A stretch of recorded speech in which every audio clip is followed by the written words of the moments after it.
Hey everybody, this is Miss Kopak. So we're going to read chapter 5 in the book 26 Fairmount Avenue. So go ahead and get your book and your packet. And remember, if you need to pause the video at any time, you can do so.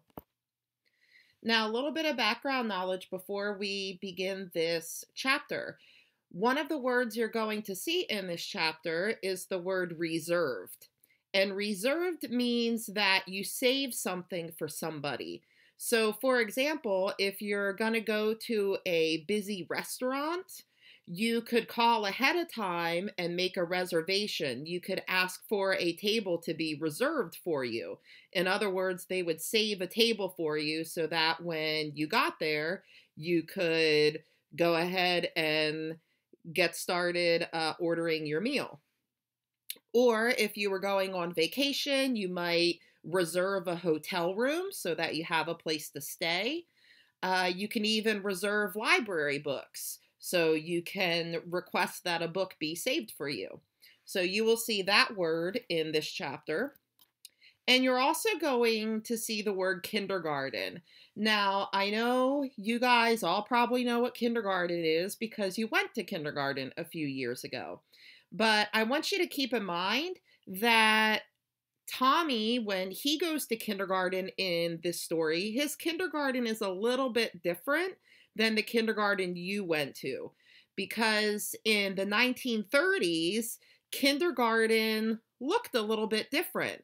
So, for example, when you went to kindergarten, you were probably doing things like you see on the screen here. You were adding numbers, you were reading basic sentences, you were writing basic sentences, you were reading stories. So in 1930s kindergarten, it was a little bit different. Some people might say it was a little bit easier because back then at kindergarten, you basically just learned your colors, your shapes. You would learn the alphabet and how to count, but you really didn't read and write and do math like we do in kindergarten today. So go ahead and open up to chapter 5. It starts on page 32, and you can read along with me. In the fall of 1939, almost 1 year after the hurricane of 1938, I started school. I was hoping that I could say my address was 26 Fairmount Avenue, but not yet. I was excited about going to school because I knew that in school you learned to read. I really wanted to learn so that I wouldn't always have to wait for my mom to read stories to me. The first day of school came.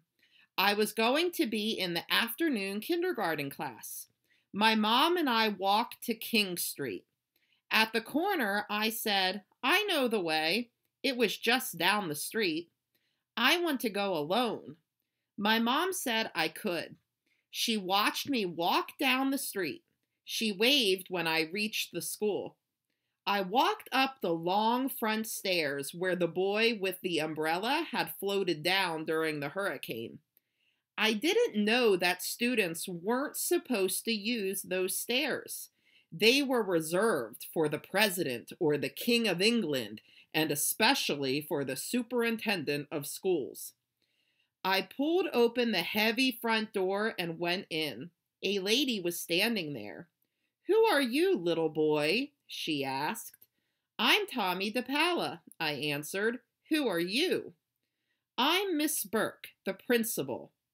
I got to know her really well over the next 7 years. Miss Burke told me not to use the front door again, and she showed me where the kindergarten room was. Now we're on the next page. The room was filled with kids crying and hanging onto their mothers. Boy, I thought, what babies. I didn't realize that I would be in school with those kids for years and years. I went up to a lady who looked like she might be the teacher. She was. "And who are we?" she asked. She always used we. "We must take our naps now," or we must bring our chairs into a circle, stuff like that. I'm Tommy DePalla, I said. Oh, aren't we lucky, she said. I had your big brother Joseph in kindergarten too. She was talking about Buddy. Well, I figured it wouldn't take too long for her to realize that my brother and I were very different, but that could wait. When do we learn how to read? I asked. Oh, we don't learn how to read in kindergarten. We learn to read next year in first grade. Fine, I said. I'll be back next year. And I walked right out of the school and all the way home. No one was there. My dad was working at the barber shop, and my mom was off shopping all by herself for the first time in a long while. The school called my dad at the barber shop. He found my mom, and they came roaring home to Columbus Avenue. There I was, holding one of my mom's big books, staring at it, hoping that I could learn to read by myself. When I told Mom and Dad what had happened, my dad said, "You handle this one, Floss," and he went back to work. My mom sat down next to me. "You know," she said, "if you don't go to kindergarten, you won't pass. And if you don't pass, you'll never get into first grade, and you'll never learn to read." So I went back to school, but I never really liked kindergarten. Oh boy, that was pretty silly. That was a silly thing for Tommy to do. Kindergarten clearly was not what he expected it to be. He really wants to learn how to read, huh? Go ahead and get your packet, open it up to chapter 5, and use the book to help yourself answer the questions. So the first question you have to answer says, from this line of the text, I was hoping that I could say my address was 26 Fairmount Avenue, but not yet. The reader can tell, A, Tommy's parents had finished building the house. B, Tommy's new house was not ready to move into yet. C, Tommy was excited about school. Or D, Tommy didn't want to tell people about his new house. Number 2, why is Tommy so excited about going to school? A, he wants to learn to read. B, he wants to take art classes. C, he wants to get away from his house.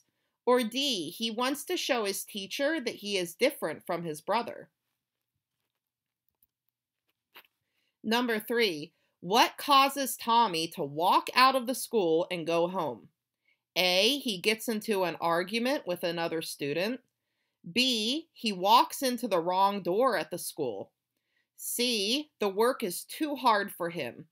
Or D, his teacher tells him he won't learn to read until first grade. And the last question, from the way Tommy's mother reacts to him leaving school, the reader can tell she is A, short-tempered. That means that she gets angry really easily. B, silly. C, easily frustrated. Or D, kind-hearted. So next time we will read chapter 6, and I will see you then. See you later, alligators.